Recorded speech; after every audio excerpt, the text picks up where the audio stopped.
His Excellency the President of France, Honorable Prime Minister, distinguished guests, ladies and gentlemen, I welcome you to today's signing ceremony where 4 documents will be signed. We will first proceed to sign the joint statement to follow up and strengthen cooperation in the railway sector between the Minister of Foreign Trade and the Minister of Transportation, Sea and Fishing of the French Republic and the Minister of Railways of the Republic of India. The signatories from the French side are Her Excellency Ms. Nicole Brick, the Minister of Foreign Trade, and His Excellency Mr. Frédéric Cuvillier, Minister of State for Transportation, Sea and Fishing, and from the Indian side, Shri Pavan Kumar Bansal, the Honorable Minister for Railways.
We will now proceed to sign the Cultural Exchange Program between the Government of the Republic of India and the Government of the French Republic for the years 2013 to 2015. The signatory from the French side is His Excellency Mr. Laurent Fabius, Minister of Foreign Affairs, and Her Excellency Ms. Aurélie Filippetti, Minister of Culture and Communication, and from the Indian side, Srimati Chandresh Kumari Katoch, the Honorable Minister for Culture.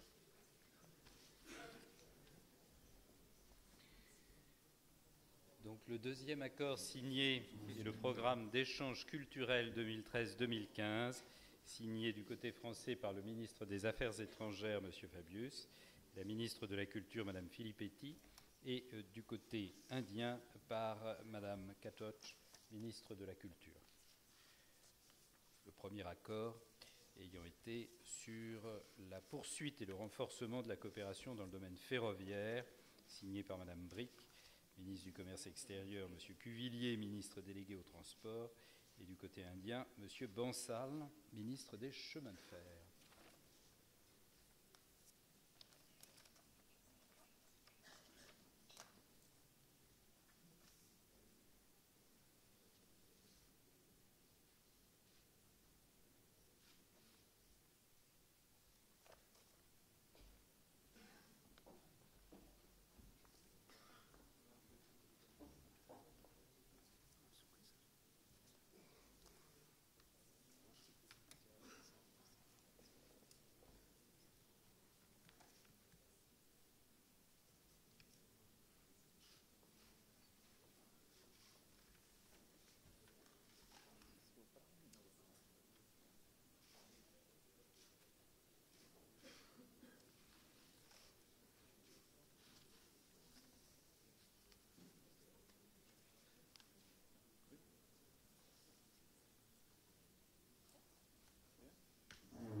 We will now proceed to sign the letter of intent on the intensification of cooperation in the fields of education, higher education and research between the Government of the Republic of India and the Government of the French Republic.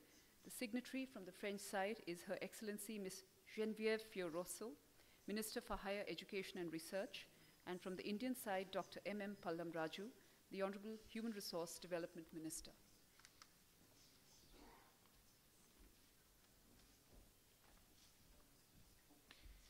Le troisième accord est la lettre d'intention entre le gouvernement français et le gouvernement indien concernant la coopération éducative dans le domaine de l'enseignement supérieur et de la recherche, signée du côté français par Madame Fioroso, ministre de l'Enseignement supérieur et de la Recherche, et du côté indien par Monsieur Raju, ministre du Développement des Ressources humaines.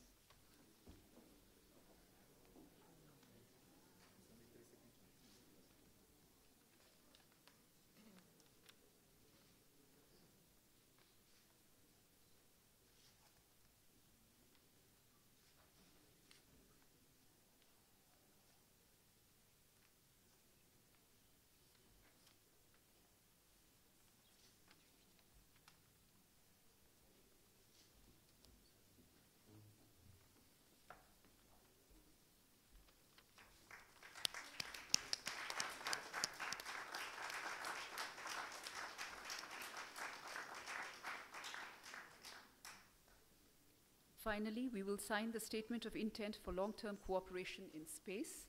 The signatory from the French side is Mr. Yannick Descata, President, Centre National d'Études Spatiales, and from the Indian side, Shri K. Radhakrishnan, the Chairman of the Indian Space Research Organization. Le dernier accord porte sur la coopération de long terme dans le domaine spatial et est signé par M. Yannick Descata du côté français, président du CNES, et M. Radhakrishnan du côté indien, président de l'ISRO.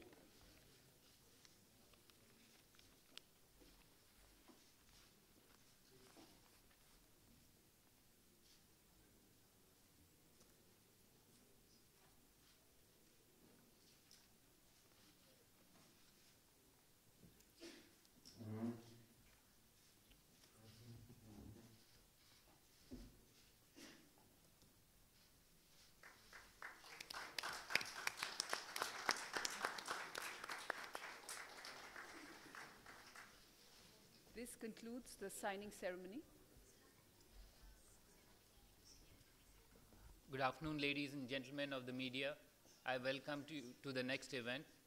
We will now have media statements. I request the Prime Minister of India to make his opening remarks. Your Excellency, President Francois Hollande, ladies and gentlemen of the media, it gives me great pleasure to welcome President Hollande on his state visit to India. India is his first Asian destination for a bilateral visit. This demonstrates the great importance of this relationship to our two countries. India regards France as one of the most valued strategic partners. France has given us strong and steadfast support at difficult times. Our relationship is defined by the breadth and diversity of our cooperation, as well as by the intensity of our dialogue. The joint statement that is being released today reflects the broad range of activities that is covered by our mutually beneficial engagement. Today, President Hollande and I exchanged views on a number of bilateral, regional, and multilateral issues of common and mutual interest. We reviewed progress on the Jaitapur nuclear power project and reiterated our commitment to its early implementation as soon as the commercial and technical negotiations, which have made good progress, are completed. We expressed satisfaction with the progress in our defense cooperation, which is poised to reach a qualitatively new level. Discussions on the MMRCA contract are progressing well. We have also concluded negotiations on the short-range surface-to-air missile, which, once approved by the government, will be co-developed and co-produced in India. There is a welcome shift from defense trade to co-development and co-production of advanced defense items in India, which will help expand our domestic production base and strengthen the India-France strategic partnership. We also agreed to further strengthen our counter-terrorism and intelligence cooperation. France has been a long-standing partner in our space program. In September 2012, I was happy to witness ISRO's 100th mission, which successfully put a French satellite in orbit. Later this month, ISRO will launch the integrated SARAL satellite carrying the Altica and Argos payloads from the French National Space Agency. Both President Hollande and I agreed on the need to reinvigorate our bilateral economic engagement by harnessing the enormous synergies that exist between our two economies. We welcome the appointment of a French special representative for the economic relationship with India.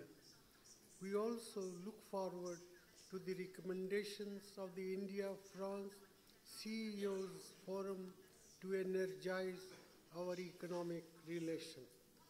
A broad-based India-EU trade and investment agreement currently under negotiations would open new possibilities for trade and investment growth between our two countries.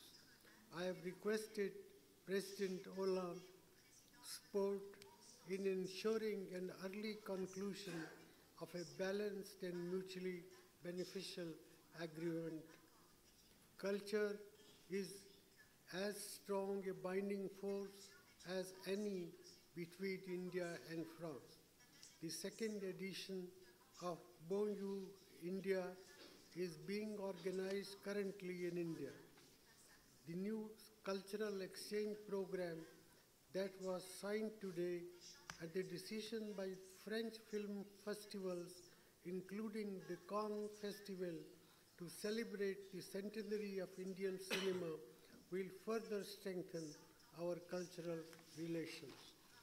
President Hollande and I also had productive discussions on regional and global issues.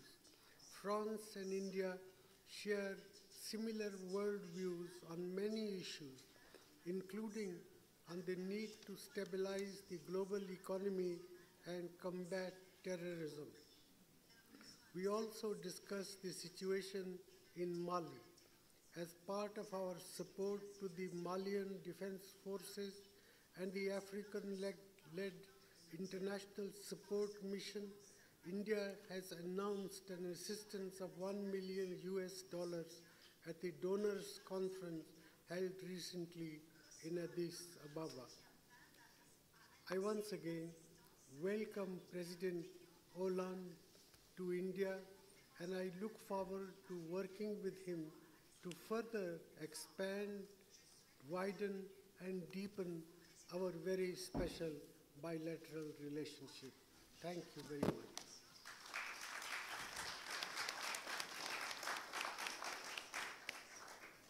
I request the President of France to make his media statement. Monsieur le Premier ministre, Mesdames, Messieurs les ministres, j'effectue aujourd'hui ma première visite d'État en Asie. J'ai voulu que ce soit l'Inde qui puisse m'accueillir parce que les relations entre nos deux pays sont uniques. Elles tiennent à l'histoire. L'Inde a été aux côtés de la France dans les moments difficiles. La France a soutenu l'Inde pour son indépendance. À l'histoire parce que nos deux pays, au-delà des gouvernements ou des présidents qui se sont succédés, ont toujours voulu avoir un partenariat exceptionnel. Il a été noué en 1998, il est devenu stratégique et il m'appartenait donc aujourd'hui de lui faire franchir une nouvelle étape. C'est ce qu'avec le Premier ministre, nous avons convenu. L'histoire pèse, l'histoire mérite d'être poursuivie. Mais aujourd'hui, c'est de l'avenir de nos deux grandes nations qu'il est question. L'Inde et la France n'ont pas la même population, n'ont pas la même configuration, n'ont pas la même économie. Mais l'Inde et la France portent des valeurs et des principes. La démocratie, l'Inde est la plus grande démocratie du monde, et pas simplement par la taille de la population, mais par la diversité qu'elle sait faire vivre en son sein, par la contradiction, par le débat. L'Inde et la France sont deux nations soucieuses de leur indépendance. La France a des alliances, elle est en Europe, pleinement engagée, mais elle garde son autonomie de décision. À tout moment et dans toutes circonstances.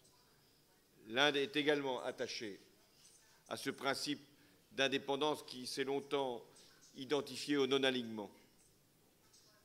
Nous sommes également, Inde et France, attachés à la liberté. Liberté pour nos peuples, liberté pour le monde. Voilà ce qui fait que notre partenariat est forcément exceptionnel. Il repose sur plusieurs piliers et nous les avons confortés aujourd'hui. Et nous en avons même ajouté d'autres. D'abord, sur la défense. Depuis longtemps, la France et l'Inde coopèrent. L'Inde a fait confiance au matériel français. Et la France a fait confiance à l'Inde pour leur utilisation. Parce que l'Inde est une nation de paix. Aujourd'hui, c'est sur un avion que nous discutons. Mais ce n'est pas le premier, puisque dès l'indépendance de l'Inde, la France a mis à la disposition de l'Inde des avions. Puis après, il y a eu le Mirage. Aujourd'hui, c'est le Rafale. Nous avons constaté, le Premier ministre et moi-même, des progrès dans cette discussion. Et j'ai bon espoir que nous pourrons arriver à la conclusion.